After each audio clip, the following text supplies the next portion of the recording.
안녕하세요. 저는 어리숙한 제 실수로 인연을 잘못 만나 이혼하게 된 사람입니다. 행복했던 날에 수만큼 힘들기도 했던 저의 짧은 결혼 사연을 들려드리고자 컴퓨터를 켰어요. 사실 결혼이란 건 살면서 유일하게 내가 선택할 수 있는 행복의 길이기도 하잖아요.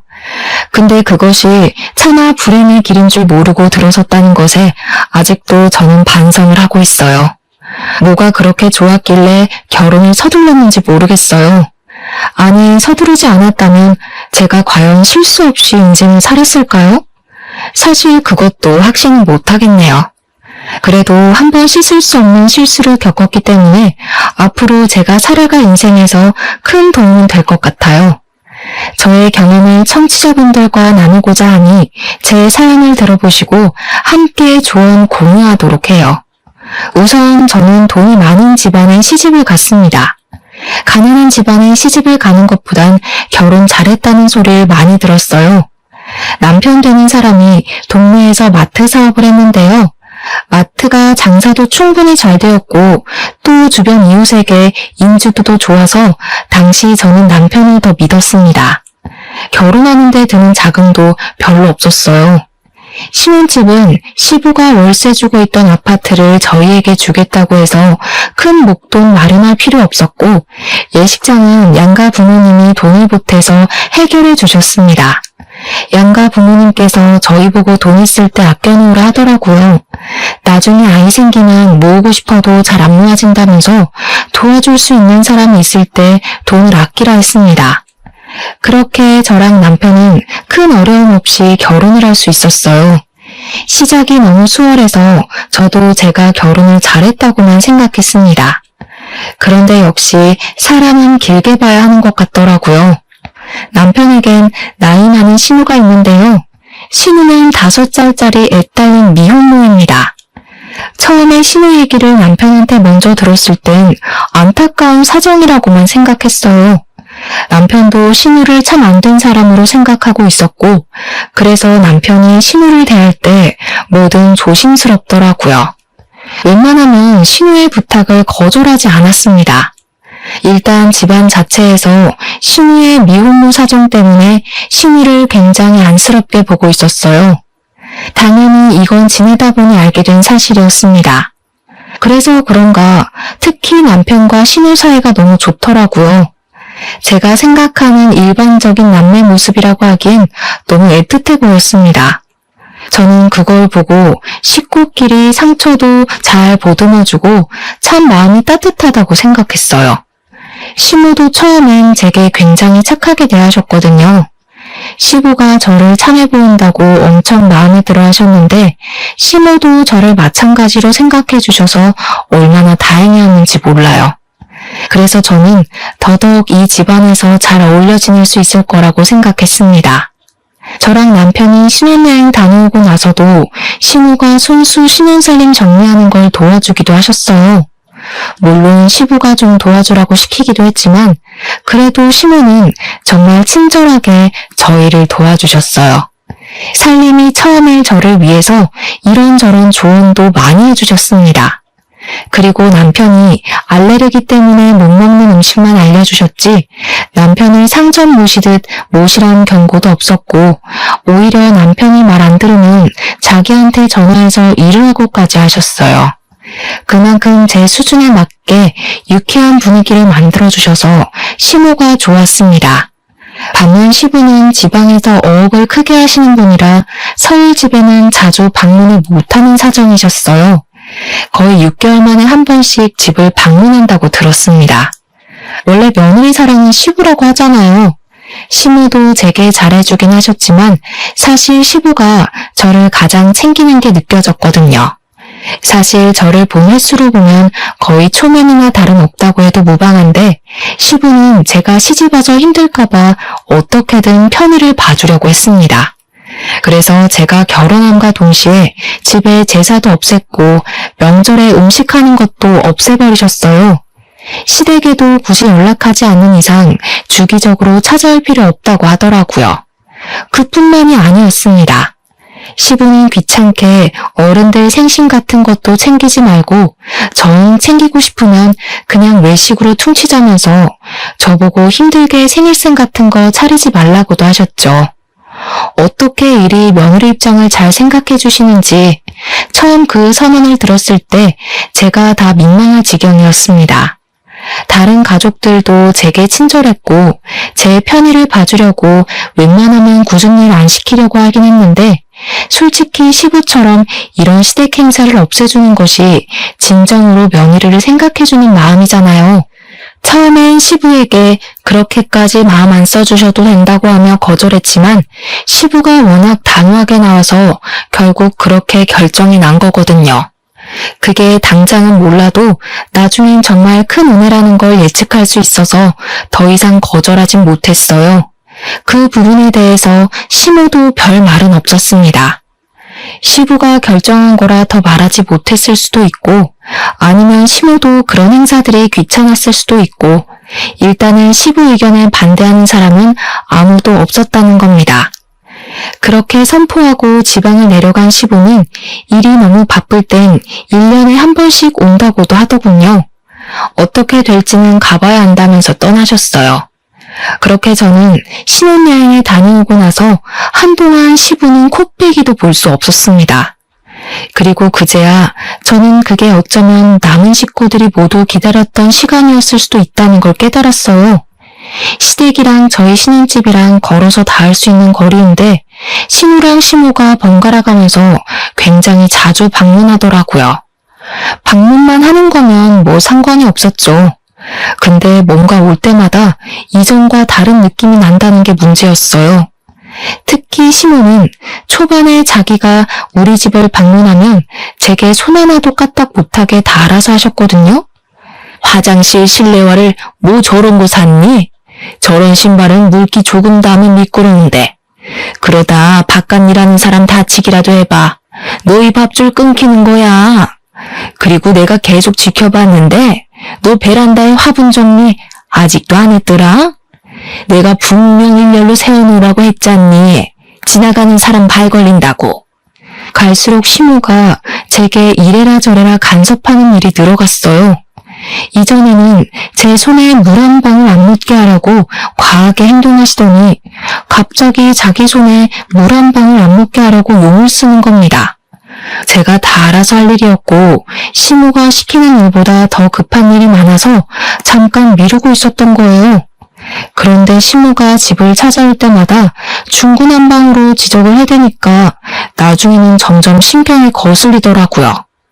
그래도 그때는 제가 원래 알고 있던 시모의 착한 이미지가 제 속에 더 많이 남아있었기 때문에 묵묵히 시키는 걸 했어요. 그게 다 시모와의 갈등을 피하기 위해서였죠. 근데 시모 한 명이는 제가 어떻게 견뎌보겠는데 얌전한 줄만 알았던 신우까지 어느 순간부터 제 삶에 비집고 들어오더라고요. 남편이랑 신우가 사이 좋다는 건 알고 있어서 자주 얼굴 볼 수밖에 없다는 건 그리 놀랄 일은 아니었어요. 하지만 제가 여태 봐온 신우의 모습은 그저 남편에게 피해주지 않으려고 늘 한 발 물러서 있고 시부 앞에서는 입도 뻥끗 못하는 소극적인 사람이었습니다. 그런데 이게 웬일일까요? 우리 집 방문이 점점 잦아지는 신우가 시무 못지않게 점점 다른 분위기를 내기 시작했다는 거 아닙니까? 일단 시모가 이전보다 잔소리랑 지적질이 많아졌다면 신우는 저를 왠지 모르게 시기하는 것 같았습니다. 시기를 한다는 게 무슨 말이냐면 남편이랑 신우 사이가 너무 좋다 보니까 제 남편이 저한테 잘해줄 때마다 신우가 질투를 느끼는 것 같았어요. 처음엔 당연히 신우가 그런 마음을 갖고 있는 줄 몰랐고 눈치를 챘다고 해도 긴가민가 했습니다. 그런데 언제 확신을 가졌냐면요. 남편이 오랜만에 외식 가자고 차를 끌게 되었는데 당연히 남편 옆자리는 제 자리라고 생각했거든요. 그래서 제가 이미 조수석에 앉았어요. 근데 갑자기 남편이 곤란해하면서 저보고 뒷자리에 타면 안 되겠냐고 하는 겁니다. 왜 그러냐고 물어봤더니 남편이 하는 말이 아주 황당했어요. 결혼하기 전에는 항상 누나가 옆자리에 앉았었거든. 그렇다 보니까 거의 지정석처럼 이용했어. 뒷자리는 누나가 불편해서 금방 멀미 난다고도 했고. 사실 뒷자리를 옮겨 타는 건 제게 별 상관없는 일이었습니다. 다만 남편이 제게 말하는 이유가 다소 어처구니 없어서 기분 나빴다는 거예요. 결혼하기 전에 그랬었던 일을 왜 결혼하고 나서까지 끌고 오는지 모르겠더라고요. 하지만 외식을 하러 가는 길이었기에 괜히 문제 일으키고 싶지 않아서 그러려니 넘겼습니다. 속 좁은 사람으로 보일까봐 뭐라고 말할 엄두를 못 내기도 했어요.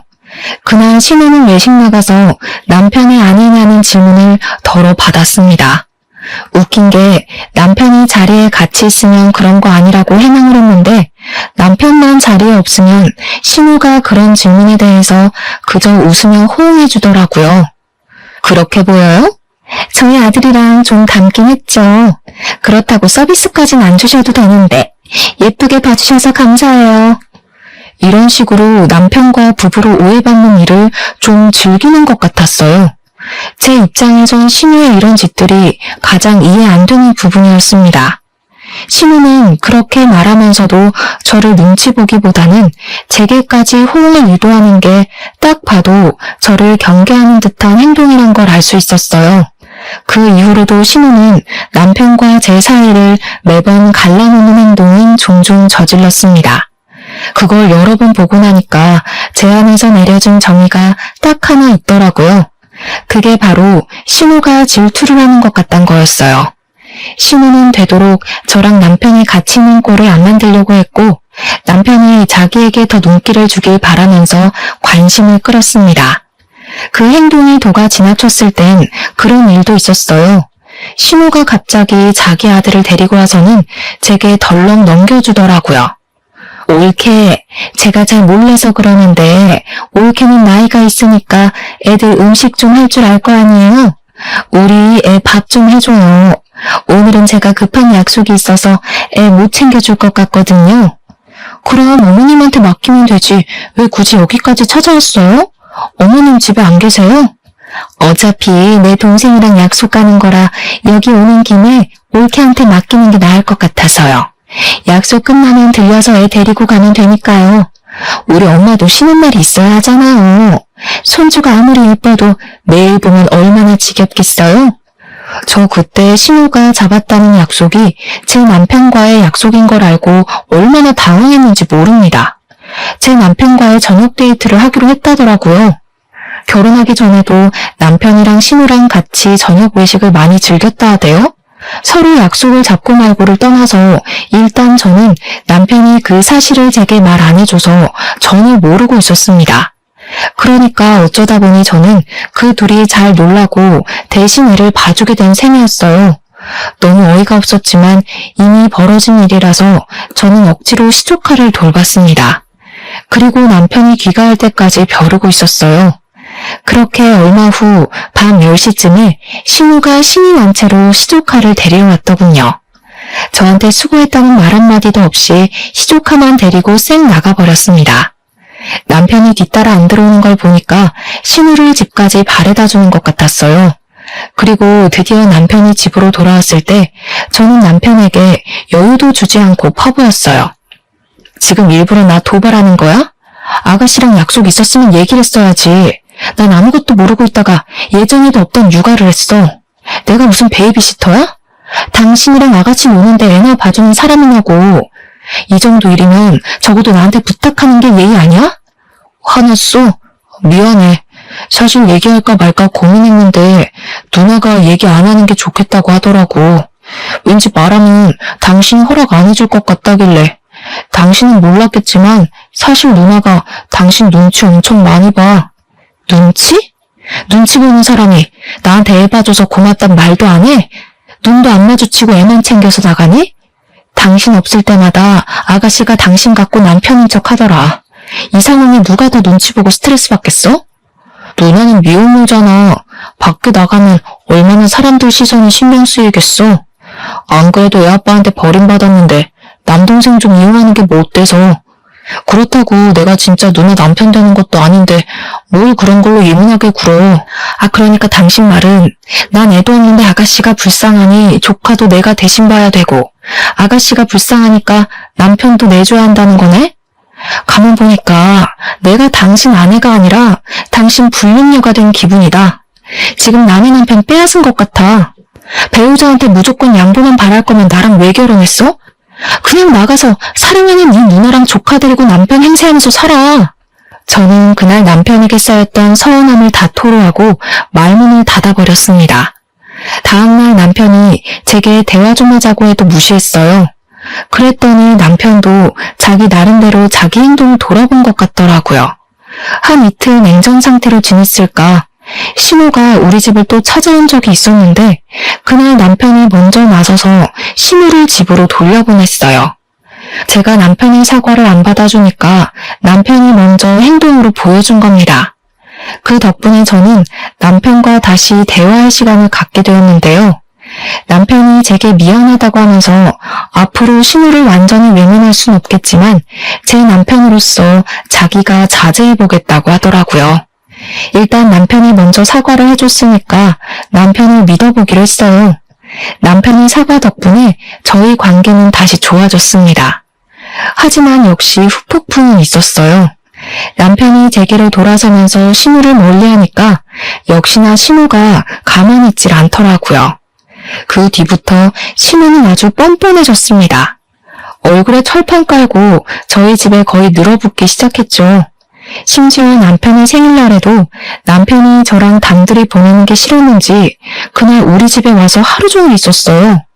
남편이 신우더러 가라고 말리는 것도 한계가 있었습니다. 사람이 막무가내로 나오니까 완전 구제불능 수준이 되더라고요. 남편은 또 신우한테만 유독 마음이 약해져서 강하게 하지도 못했어요. 그게 또 제가 불만을 품게 만들었죠. 아무튼 신우가 거의 매일같이 신우집을 찾아오니까 시조카 때문에 하루하루가 정신이 없었어요. 문을 안 열어주면 그만이라 생각할지 모르겠지만 신우가 아이를 데리고 있다 보니까 밖에 오래 세워둘 수가 없더라고요. 신우도 제가 아이한테 마음이 약한 걸 알아서 그런가 일부러 더 오기 부리며 시조카를 꼭 데리고 집을 찾아왔습니다. 시조카가 또 5살이다 보니까 솔직히 얌전하지 않아요. 누구를 닮았는지 집에서 그렇게 뛰어다닙니다. 신경 안 쓰려고 해도 시조카가 이것저것 만지려고 하고 위험하게 놀아서 제가 말을 계속 얹을 수밖에 없는 입장이었어요. 근데 정작 신우는 애한테 손 떼고 하루 종일 휴대폰 하거나 TV만 봅니다. 남편이 올 때까지 집에서 기다렸다가 남편이 오면 남편이랑 수다 떨면서 노는 게 신우의 일과였어요. 그리고 또 하나 있네요. 제가 남편 저녁상을 미리 차리면 이것저것 손대면서 잔소리를 폭탄으로 던지기도 합니다. 우리 동생 시금치 싫어하는데? 결혼했으면서 그런 것도 파악 못했어요? 내 동생은 어릴 때부터 초록색 나무를 특히 싫어했어요. 남편 내조하고 살 거면 그 정도는 공부 좀 하세요. 이제 먹더라고요. 제가 먹으라고 하니까 군말 없이 먹는다고 하던데요. 나이가 몇 살인데 이런 걸로 편식을 해요. 알레르기 일으키는 음식만 피하면 되지. 남편 스트레스 주는 마누라가 제일 최악이라고 하던데 옳게 나중에 우리 동생한테 이혼당할라. 조심해요. 잔소리도 딱 자기 생긴 것답게 사람 속을 참 잘 뒤집어 주더군요. 얼마나 야비한지 몰라요. 남편을 이성으로 보는 것 같진 않은데 뭔가 굉장히 의의가 깊어서 저야말로 질투가 날 지경이었어요. 그래서 신우가 그렇게 돌변하고 나서부터는 제가 남편과 기념일을 단둘이 보낸 적이 없습니다. 어떻게 저를 괴롭히려고 자기 아이까지 이용할 수가 있는 건지 모르겠어요. 그리고 제가 지내면서 또 하나 느낀 건 신우가 자기 애한테 그리 관심이 없어 보인다는 거예요. 차라리 유치원 선생님이 아이한테 훨씬 더 애정이 있다고 확신할 수 있을 정도였습니다. 아무리 미움으로라도 자기 자식이면 마음이 갈 수밖에 없지 않나요? 내 살점 같은 게 자식의 존재 아닌가요?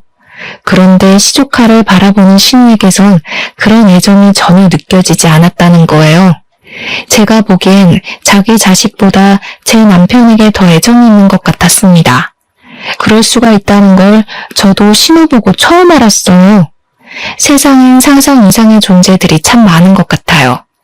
근데 신우야, 원래 도라이라 생각하고 무시하면 될 사람인데 여기서 제가 훨씬 짜증이 났던 건 그런 막대먹은 신우를 남편과 시모가 오히려 옹호한다는 겁니다. 저한텐 신우보다 남편과 시모의 반응이 더 스트레스였어요. 제가 신우 때문에 받은 스트레스를 남편한테 한 번씩 얘기했는데요. 남편이 초반에는 제 얘기를 나름 경청해줬으나 시간이 지날수록 귀찮아하더라고요.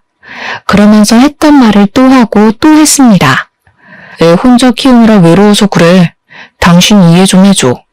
당신은 남편도 번듯하고 시댁도 번듯하잖아. 근데 우리 누나는 다 버려졌잖아. 혼자서 얼마나 쏘가리를 했겠어. 이걸 가족이 안 품어주면 우리 누나는 이제 의지할 곳이 없단 말이야. 그래, 너는 한두 살 먹은 어린애도 아닌데 그 정도 사정도 이해 못해주니? 나이 먹은 여자는 볼 거라곤 이해심이랑 배려심밖에 없어. 설마 너 그런 각오도 없이 내 아들이랑 결혼하겠다 했던 거야? 나는 그래도 네가 철딱서니 없는 어린 년들보단 우리 식구 사정을 잘 품어줄 거라고 생각했다. 내가 잘못한 거니? 그럼 좀 실망할 것 같네. 실망은 이미 제가 했는데요. 이런 식으로 저 나쁜 년 만들어서 죄책감 들게 하려는 것 같은데 그런 건 어머님이 말씀하시는 어린애들한테나 통하는 화법이고요. 저는 어느 정도 성숙해버린 사람이라서 어머님 하시는 말씀이 일방적인 협박으로밖에 안 들리네요. 며느리를 이용하려고 한 거면 차라리 못 모르는 여자를 데려다가 며느리 시키지 그러셨어요? 웬만하면 시모한테 반항 안 하려고 했는데 해도 너무한 것 같아서 그만 저질러버렸던 날입니다. 그렇지 않아도 시모가 제 주장에 좀 당황하더라고요. 남편도 옆에서 시모한테 무슨 말버릇이냐고 잘못했다고 사과하라 하대요. 저도 한번 속마음을 털어놓으니 더 이상 눈에 뵈는 게 없어지는 겁니다. 그래서 이참에 더 제 감정을 밀어붙였어요. 이 결혼 생활 유지됐으면 좋겠어요? 아니면 그 반대인가? 저를 쫓아내기로 마음먹은 거라면 순순히 이혼해 드릴게요. 저도 이렇게 가스라이팅 당하면서 더는 못 살아요. 저는 결혼해서 잘 먹고 잘 살려고 한 거지 남의 집 뒤치다거리나 하러 온 거 아니거든요. 저는 그들 모습에 정떨어져서 입 밖으로 이혼까지 고심하겠다고 말해버렸습니다. 그랬더니 그제야 남편이 제게 또 먼저 사과를 하더군요. 그 자리에 함께했던 시모랑 신우를 황급히 내보내곤 저를 붙잡고 용서를 빌었습니다. 그런데 용서를 비는 내용이 조금 특이했어요. 아빠한텐 절대 말하지 마. 우리끼리 해결할 수 있잖아. 앞으로 내가 잘할게.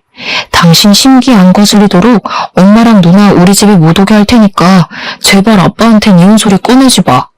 남편이 시부를 유난히 두려워하는 모습을 보이더라고요. 결혼 생활을 길게 유지한 건 아니었지만 남편이 그렇게까지 시부를 두려워하는 건 처음 봤습니다. 제게 싹싹 비는 모습도 이전에 사과했던 모습과는 차원이 다르게 간절했어요. 그래서 저 일단은 이혼을 보류하게 되었습니다. 실제 남편은 시모랑 신우를 우리 집에 못 오게 했고 저는 한동안 자유를 느낄 수 있었어요. 물론 이혼을 언급한 게 그냥 한 소리도 아니었고 이혼 결심을 완전히 접은 것도 아니었어요. 일단은 당장 시부가 제 눈앞에 없기도 해서 보류를 했을 뿐입니다.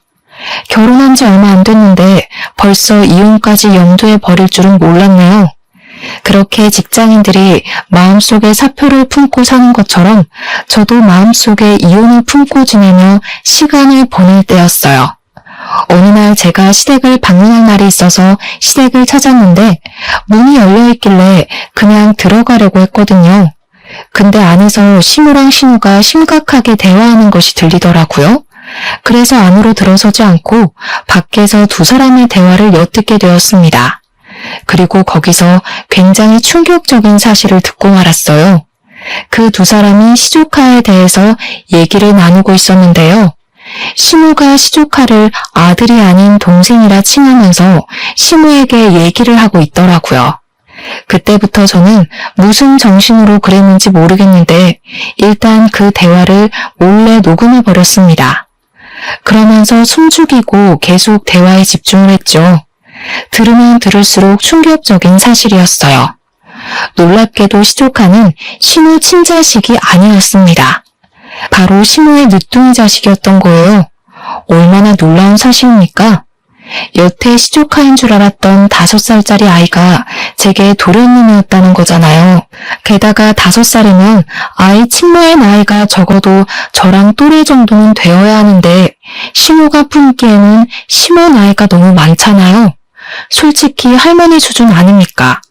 대체 어쩌다 그런 일이 생겼나 잠자코 더 들어봤더니 5년 전 시부가 집을 비운 사이에 신우가 산악회 모임을 다니다가 외간 남자랑 불륜을 저지른 것 같더라고요. 그 불륜남 사이에서 만들어진 자식이었던 겁니다. 그걸 신우가 신우 아들로 둔갑시켜서 신우를 미혼모로 만든 거였어요. 시부는 그 사실을 고스란히 믿고 있는 상황인 것 같았습니다. 다 듣고 나니 이해가 되더군요. 그래서 신우가 그 아이한테 그리 애정이 없었나 봅니다. 그럼 저는 여태 시조카가 아니라 시모 아들을 대신 봐준 셈이 되는 거였는데요. 기분이 정말 이상했고 이 사실을 모르고 있을 시부가 너무 불쌍하더라고요. 근데 시모는 어떻게 자기 애를 남이 데리고 있는데도 한 번도 궁금해하거나 들여다보질 않았던 걸까요? 신우가 제게 아이를 던져줘도 별말 없었던 것 보면 사실 시모도 신우에게 자기 아이를 떠맡기듯 버린 것일지도 모른다는 생각이 들었어요. 대체 아이는 무슨 죄입니까? 무슨 이런 콩가루 가족이 다 있는지 모르겠더군요. 시부가 오랫동안 집을 비우고 있으니까 시모랑 신우가 겁도 없이 이런 강큰 짓을 저지르는 것 같았습니다. 시부 돈으로 먹고 자고 즐기면서 시부 뒤에선 헛짓거리를 하고 있었다니 어쩌면 이 사람들이 시부 재산까지도 충분히 노리고 있을 것 같다는 생각이 들더군요. 일단 저는 모른 척을 했습니다. 그날 시댁을 방문하려고 했던 것도 포기하고 집으로 돌아갔어요. 휴대폰에 녹음된 내용을 다시 들어봤더니 그렇게 소름이 끼칠 수가 없더라고요. 그들이 숨기고 있던 모든 사실을 다 알고 나서 그들을 지켜보니까 역시나 새로웠습니다. 그래도 시모가 자기 늦둥이 바라보는 시선이 신우보단 애정이 있는 것 같더라고요. 사실 초반에는 그저 시조카에게 할머니니까 손주로서 잘해주는 줄로만 알았거든요. 그 두 사람이 제 앞에서 아이를 두고 계속 연기를 하는데 볼수록 아이가 참 안 됐다는 생각이 들었어요. 저는 그날 이후 대체 이 커다란 문제를 어떻게 해야 하나 생각지도 못한 고민을 하게 되었습니다. 이혼도 어느새 뒷전이 되어버렸을 정도로 그 일에 대해 신경을 두고 있었어요. 이 사실을 남편도 알고 있는 것 같더라고요. 한 번씩 시모랑 신우가 남편한테도 저 몰래 속닥거렸는데 그게 다 아이에 대한 얘기라는 게 뒤늦게 보였습니다. 이런 집안에서 더는 제정신으로 못 지낼 것 같았어요. 그래서 저는 이제 이혼을 어느 정도 결심했고 어떻게 하면 시부에게 이 사실을 효율적으로 전달할 수 있을지를 고민했습니다. 그렇게 시간을 보내던 무렵 시댁에서 밥 먹다가 오랜만에 시부가 집으로 돌아오게 되었는데요. 웃기게도 시부가 돌아오니까 나머지 식구들은 전부 결혼 전 친절했던 사람들도 돌아갔어요. 그러니까 바로 눈치채겠더라고요. 시부가 있었기 때문에 초반에 제게 잘하려고 이미지 관리했던 거였어요. 시부가 없을 때는 그 사람들이 마치 허리띠를 푸는 것처럼 본색을 드러냈던 거죠. 아쉽게도 저는 그제야 제게 진심을 보이고 진심을 줄 수 있는 사람은 시부밖에 없다는 걸 깨달았습니다. 이혼을 마음먹었더니 그것이 보였네요. 시부는 역시 꽤 괜찮은 사람이었어요. 사람을 귀하게 대할 줄 아는 분이셨고 며느리인 제게 굉장히 잘해주셨습니다. 집에 오자마자 제게 고생 많다고 바로 용돈을 쥐어주기도 하셨어요. 그리고 시부가 온 그날 저녁은 시댁에서 밥을 먹었는데 역시나 시모가 제 손에 물 한 방울 안 묻게 하려고 하더라고요. 하지만 이젠 그게 다 개수작이라는 걸 제가 알잖아요. 그래서 시모 무시하고 제 할 일을 꿋꿋이 했거든요. 근데 시부가 잠깐 친구 만나러 나간 사이였어요. 시모가 기다렸다는 듯이 고무장갑을 제게 던지면서 빨리 설거지 먼저 하라고 부추기는 겁니다. 우습지 않나요? 시부가 매일 같이 살았다면 제게 고나리질 못해서 어떻게 참았을까 싶더라니까요. 시모가 잔머리 쓰는 게 보이길래 저도 잔머리 좀 써줘야겠다고 생각했어요. 마침 시모랑 신우는 시부가 늦게 들어올 거라 생각했는지 방에 들어가서 TV를 보고 놀고 있었어요. 아마 제가 시부 오기 전에 설거지를 다 끝낼 거라고 확신하고 있었던 것 같았습니다. 남편은 애초에 제게 신경을 안 쓰고 있었어요. 하루 종일 자기 늦둥이 동생이랑 놀아주는 걸 핑계로 저를 돕질 않았죠. 그래서 저는 설거지를 최대한 늦게 했습니다. 정말 다행히도 시부가 친구를 짧게 만나고 돌아오셨어요. 남편은 자기 동생 화장실 봐준다고 잠깐 자리를 비웠고 시모랑 신우는 여전히 방 안에서 뒹굴고 있는 상황이었는데요. 시부가 저를 보자마자 바로 눈이 부릅뜨시더라고요. 그리고는 하하호호 소리가 나는 안방으로 달려갔습니다. 곧 큰 소리가 쩌렁쩌렁 울렸죠. 집에 여편네가 둘이나 있는데 왜 며느리 혼자 설거지를 하고 있어? 지금 뒹굴거리며 놀려고 며느리한테 다 떠맡긴 거야? 내가 며느리 수고스럽게 하지 말랬지? 시부가 크게 호통치자 다들 놀라서 불이 나게 거실로 뛰어나왔습니다. 다시 제대로 보니 역시 시댁의 실세는 시부였어요. 아무래도 시부가 결혼하기 전부터 식구들한테 며느리 괴롭히지 말라고 단단히 일러뒀나 보더라고요. 시부는 너무 감사하게도 며느리의 존재를 자기 집에 와준 귀한 손님으로 생각하고 있었습니다. 시부 또한 며느리가 시댁에 들어오면 고부 갈등이 있다는 걸 여기저기서 들은 것 같았어요. 그래서 자기는 제게 그런 가정을 선사해주고 싶지 않았나 봅니다. 설마 여태껏 며느리한테 다 떠넘겼던 거야? 나 없는 동안 저런 식으로 사람 괴롭히고 있었어? 아니에요. 무슨 그런 서운한 말을 해요. 내가 잠깐 허리가 아파서 며느리한테 설거지만 좀 해달라고 부탁한 거예요. 당신한테 들은 말이 있는데 우리가 어떻게 며느리를 함부로 시켜먹겠어요? 맞아, 아빠. 그리고 올케는 이제 설거지 안 하는 거야. 그동안 나랑 엄마가 다 치웠다고. 올케도 손이 있는데 같이 일할 수 있는 거잖아. 세아가 네가 말해봐라. 정말 이 두 사람이 하는 말이 맞아? 내가 없는 동안 이 두 사람이 너 불편하게 한 거 없었어? 시부가 따지는 동안 시모랑 신우가 어느새 그 앞에 무릎을 꿇고 있었는데요. 벌벌 떨면서도 제게 말 잘하라고 눈치를 주더라고요. 그들은 어떻게든 시부의 비위를 맞추려고 노력했습니다. 없는 말까지 지어내면서 아양을 심하게 떨었어요. 그렇게 시부가 부러우면서 감히 불륜을 저질러 불륜남 애까지 시부 집에 들일 생각을 했다니 참 대단하다 싶더라고요. 일이 이렇게까지 되어버린 거 저는 이 좋은 기회를 놓치고 싶지 않았어요. 그래서 고무장갑을 벗고 시모에게 다가가 시모 앞에다 던져주었습니다. 아버님 나가시자마자 이렇게 고무장갑 던지면서 빨리 설거지하라고 하셨어요. 아버님 오기 전까지 끝내라고 하셨는데 제가 손이 느려서 미처 끝내질 못했네요. 늘 저희 집 찾아오셔도 애도 맡기고 일도 시키고 많이 부리셨어요. 저도 어머님이랑 아가씨가 아버님 없다고 갑자기 돌변해서 그럴 줄은 몰랐어요. 얘가 무슨 소리를 하는 거니? 내가 언제 너희들 집에 매일 찾아갔다고 그래? 내가 원래 말투가 좀 센데 네가 착각했나 보구나. 나 원래 누구를 부려먹지 못하는 사람이야. 시모랑 신우가 제발 자기를 살려달라고 제게 처절한 눈빛을 보냈지만 저도 이제 이 지긋지긋한 결혼 생활을 그만하고 싶었습니다. 시부가 집에 계실 때 이혼 얘기를 꺼내는 것이 나을 것 같았어요. 그래서 남편이 그렇게 말렸던 행동을 결국 저지르게 되었죠. 아버님, 저 죄송하지만 이혼할게요. 이건 제가 생각했던 결혼 생활이 아니라서요. 전 어머님이랑 아가씨가 이렇게까지 괴롭힐 줄 몰랐어요. 그래도 남편은 제 편 들어줄 거라 생각했는데 남편까지 어머님이랑 아가씨 편만 들고 그동안 저 외톨이로 지냈어요. 앞으로 이렇게 평생 지낼 자신이 없습니다. 저는 이때까지 신우랑 시댁에서 받았던 불합리한 구박들을 전부 빠짐없이 고백했습니다.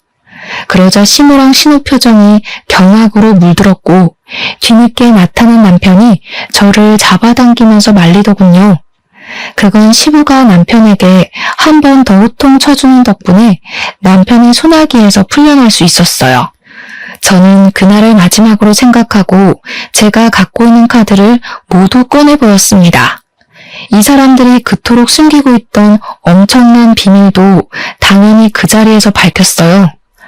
아, 그리고 이렇게 무서운 사람들이랑은 더 이상 못 살겠어요. 왠지 저까지 정신 이상해질 것 같아서요. 여기 조카가 아가씨 아들이 아니라면서요. 어머님 늦둥이 자식이라고 하던데. 제 말에 시모가 사색이 되더니 무슨 소리냐고 목청을 높였어요. 얼마나 똥줄이 탔으면 시부가 눈앞에 있는데도 벌떡 일어나서 제게 삿대질을 하더군요. 그러거나 말거나 저는 바로 녹음 파일을 틀었습니다. 파일에서 흘러나오는 음성은 누가 들어도 시모랑 신우 목소리였어요. 제가 이렇게 확실한 증거를 갖고 있을 거란 생각은 다들 못했나 봐요. 같이 있던 신우랑 시모 얼굴이 아주 새하얗게 질렸더라고요. 물론 남편도 마찬가지였습니다. 당연히 이 사실을 처음 알게 된 시부가 가장 충격을 받았겠죠. 알고 보니 시모랑 시부는 재혼한 사이였는데요. 남편이랑 신우가 둘 다 시모 자식이라네요. 시부는 시모를 만나기 전까지 노총각이었다가 초혼을 시모랑 한 듯 했습니다. 시부는 고분고분한 시모를 진심으로 좋아했던 것 같아요. 그래서 시모에게 자식이 둘이나 있다고 해도 흔쾌히 결혼을 결심한 거더라고요. 그런데 알고 보니 시모의 모든 모습들이 가식이었단 걸 그날 알게 된 셈이잖아요. 저보다 훨씬 더 충격이 강할 만했죠. 아무튼 시모는 그렇게 시부를 배신했음에도 결코 시부 곁을 떠날 수가 없는 이유가 있었어요. 왜냐하면 제 남편의 사업 자금을 시부가 전부 대주고 있었거든요. 시부는 시모가 자기 몰래 불륜을 저지르고 다니는 줄도 모르고 아들이란 이유만으로 남편을 지원하고 있었던 겁니다. 사실 피 한 방울 안 섞인 남이 아닙니까? 시부가 아빠 노릇하려고 남편 사업을 도운 것 같은데 그럼 적어도 다들 시부에게 아내 노릇, 자식 노릇을 했었어야죠.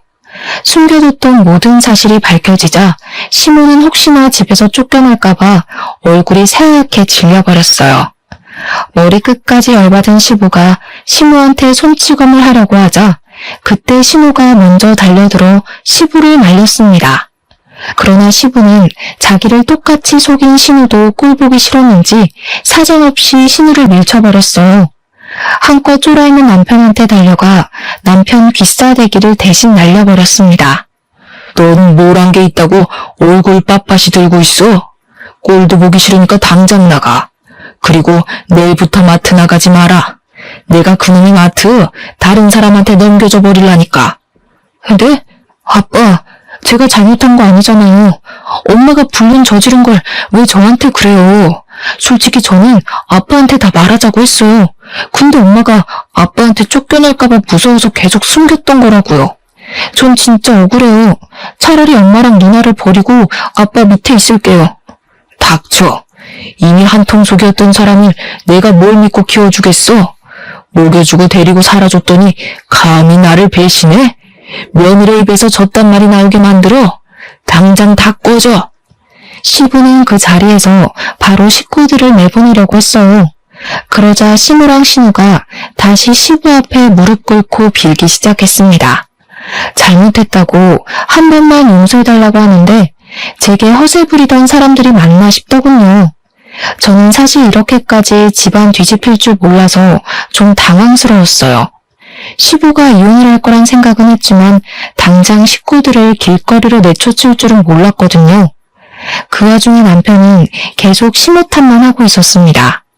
시무랑 시무 둘이 짜고 한 거지 자기는 아무것도 몰랐다며 같은 변명을 반복했어요. 그런다고 정말 자기는 잘못이 하나도 없는 줄 아나 봐요. 이미 시부에게 그 사실을 몇 년간 숨긴 걸로 중죄나 다름없는데 말입니다. 이미 그들은 더 이상 회생할 수 없을 만큼 이미지가 다 박살이 났는데 그런 와중에도 시모랑 신우는 혼자만 살려는 남편이 고가웠는지 남편의 과오까지 알아서 다 밝혀주더라고요. 그 자리에서 한 발 물러나 그 사람들을 지켜보는데 정말 추태가 따로 없었습니다. 그러거나 말거나 시부는 어린 아기마저도 자기 핏줄이 아니니 자비를 베풀 필요가 없다고 생각했나 봐요. 아이를 바로 시모에게 안겨주며 같이 내쫓았습니다. 결국 그들은 짐도 못 챙기고 빈손으로 집을 나가게 되었죠. 다들 어디 멀리 가지도 못하고 시댁 근처만 뱅뱅 돌았어요. 용서를 빌 기회만 보고 있더라고요. 근데 그걸 또 시부가 가만히 안 놔뒀어요. 자기 집 마당에 호수까지 끌어와서 세 사람한테 뿌려댔습니다. 혹시라도 뭘 받고 싶어서 얼쩡대는 거면 한 푼도 받아갈 기대하지 말라며 경고까지 날려주었죠. 그렇게 저는 생각보다 개싸움 없이 수월하게 이혼을 진행할 수 있었어요. 시부도 시모에게 이혼 소송을 할 거라고 하더라고요. 그리고는 죽기 전에 재산을 다 기부해서 자기 호적에 붙어있는 남의 자식에게 돈 한 푼 안 줄 거라고도 했어요. 그러면서 시부가 제게 진심으로 사과까지 하였습니다. 네가 괜히 못난 집에 시집을 와서 안 해도 될 고생만 하고 가네. 내가 집안의 가장인데도 돈 버는데 미쳐있어서 집안 꼴이 개판인 줄도 몰랐어. 참 너를 볼 면목이 없다. 우리 식구 때문에 아깝게 날린 시간은 내가 꼭 보상해 줄게. 아니요, 아버님.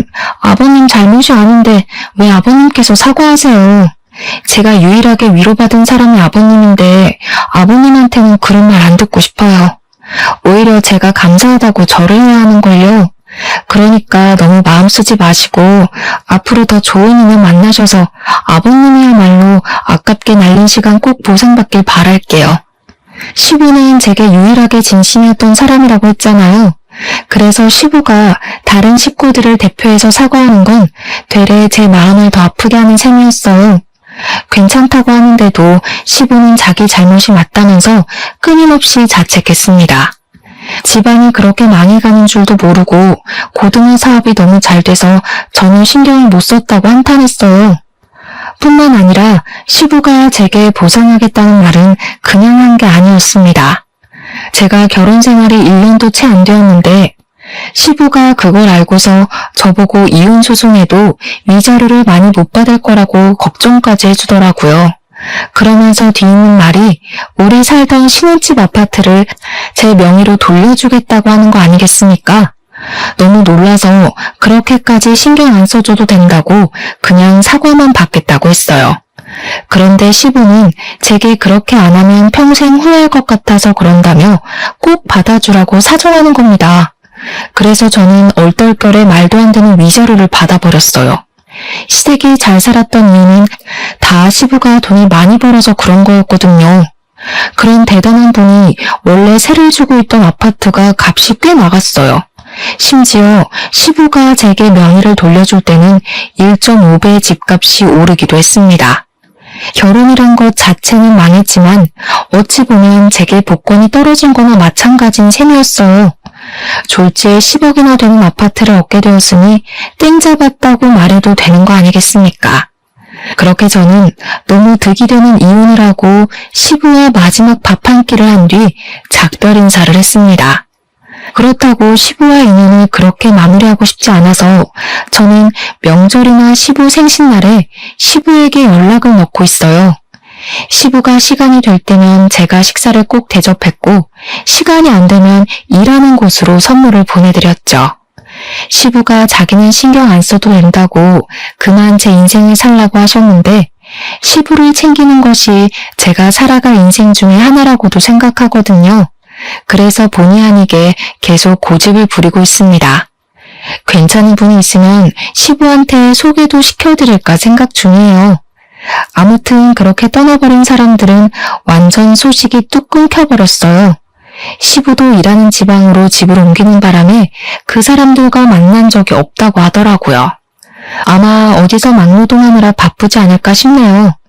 제발 누구 인생 발목 잡지 말고 자기네들끼리 똘똘 뭉쳐서 살았으면 좋겠어요.